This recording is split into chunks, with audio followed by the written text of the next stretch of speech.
Bueno, entonces para terminar con el problema nos resta calcular la corriente y las caídas de tensión y luego armar el diagrama fasorial. Bueno, entonces la tensión que tiene una expresión senoidal 100 por el seno de 314t, la tenemos que pasar a forma polar, o sea, buscar el complejo que la represente.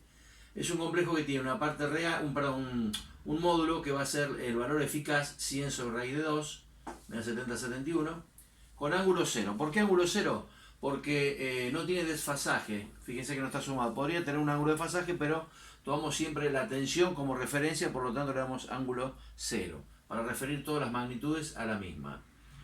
Aplicándole de Ohm, 70,71 con 0 grados dividido por la impedancia, que daba 6,19 con menos 36, y nos da la corriente.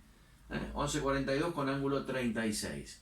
Es un circuito capacitivo, predominó el capacitor, por lo tanto va a adelantar la corriente, 36 grados.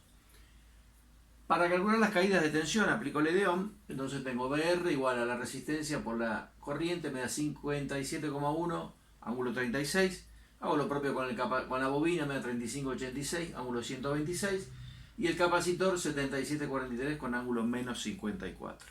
El de Ohm igual que en continua, se cumple siempre para cualquier onda. Bien, ya tenemos la corriente, las tres caídas de tensión, podemos armar el diagrama fasorial. En el diagrama fasorial nosotros tenemos la corriente, la tensión total y las caídas de tensión parciales. La corriente tiene 36 grados, la corriente va a estar aquí.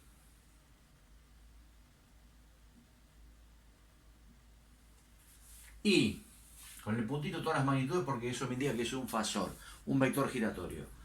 A 36 grados está la corriente. La caída de tensión en la resistencia va a estar en fase con la corriente. Y esto es fundamental.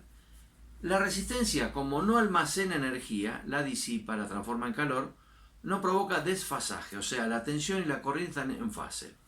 Entonces acá tenemos tensión en la resistencia con la corriente, que es la que estaba por aquí. 36 grados, es esta corriente, ¿verdad?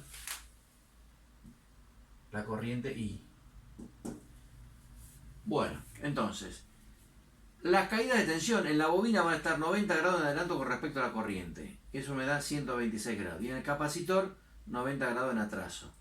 Esto me da menos 54 grados. Ahí me quedo armado el diagrama fasorial. Tensión total, tensiones parciales y corriente.